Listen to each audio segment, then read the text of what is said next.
And out of their West Indian island comes a tale of terror and voodoo, of witchcraft and zombies, and all the weird black magic that the white man seldom sees. It is a tale of brother against brother and their love for a woman.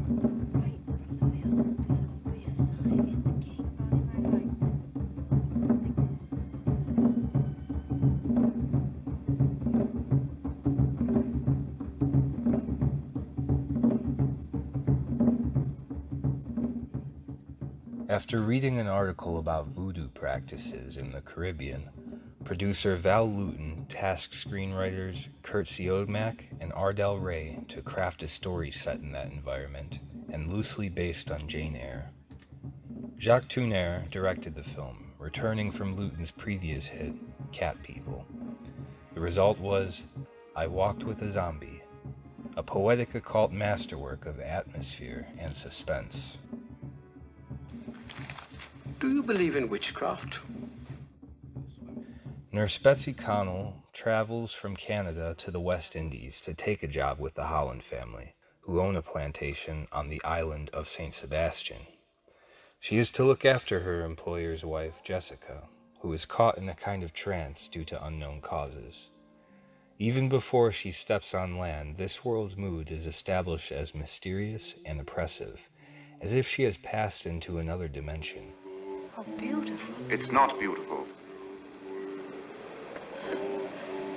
You read my thoughts, Mr. Holland. It's easy enough to read the thoughts of a newcomer. Everything seems beautiful because you don't understand. Those flying fish, they're not leaping for joy. They're jumping in terror. Bigger fish want to eat them. That luminous water, it takes its gleam from millions of tiny dead bodies. The glitter of putrescence. There's no beauty here, only death and decay. You can't really believe that? Everything good dies here, even the stars. Everything is opposite as it appears, at least according to her hosts. What's beautiful is really horrifying, and what's joyous is tragic. Why was the maid crying? I'm not sure I can make you understand. Do you know what this is? Figure of St. Sebastian. Yes. But it was once the figurehead of a slave ship. That's where our people came from the misery and pain of slavery. For generations they found life a burden. That's why they still weep when a child is born and make merry at a burial. As an outsider with a scientific mind, Betsy is leery of the islanders' supernatural beliefs. Not only Jessica's madness, but the overall sense of doom attributed to magic and curses are really the residue of guilt. Guilt over family scandals, and guilt over the region's legacy of human slavery. Folk tales and calypso songs tell the story.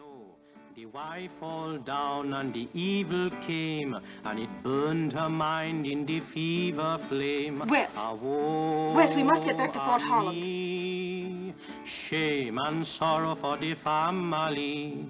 Her eyes are empty and she cannot talk, and the nurse has come to make her walk. The brothers are lonely and the nurse is young, and now you must see that my song is sung. Ah, woe, ah, me, shame and sorrow for the family. A statue of the Christian martyr Sebastian, the island's namesake, and once the figurehead of a slave ship owned by the Hollands, rests in the courtyard of the family's estate. The saint has been renamed T. Misery by the locals, and come to symbolize the cold will of fate. The Hollands was the most old family, miss. They brought the colored folks to the island. The colored folks in T. Misery. T. Misery? What's that? A man, miss. An old man who lives in the garden at Fort Holland, with arrows stuck in him and a sorrowful, weeping look on his black face.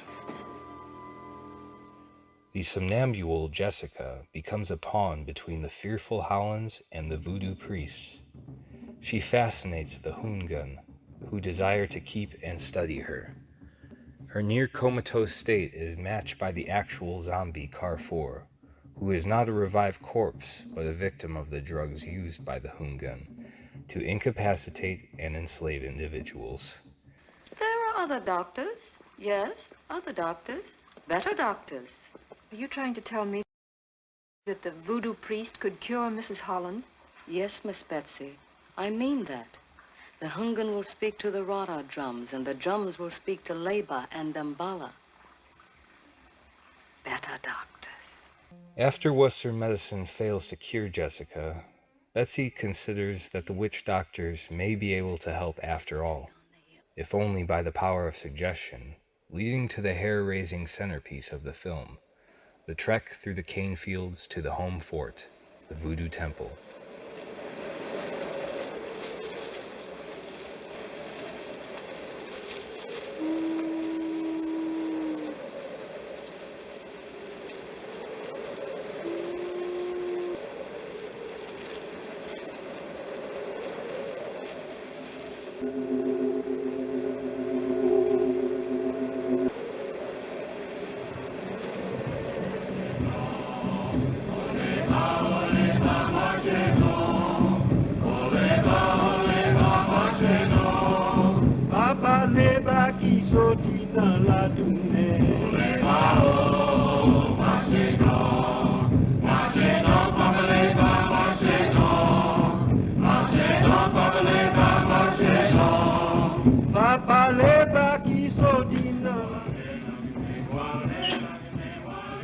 Mrs. Rand.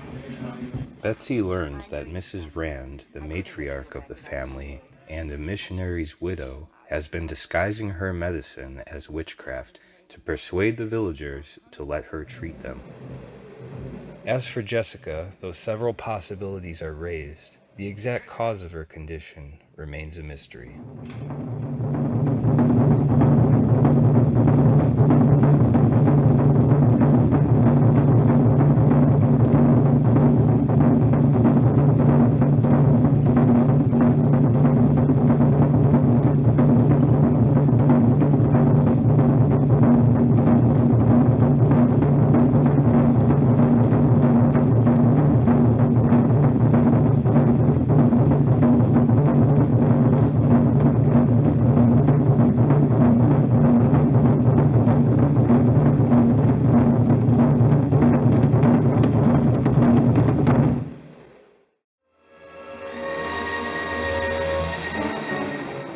Like its sleepwalking title character, I Walked with a Zombie moves with the floating logic of a dream.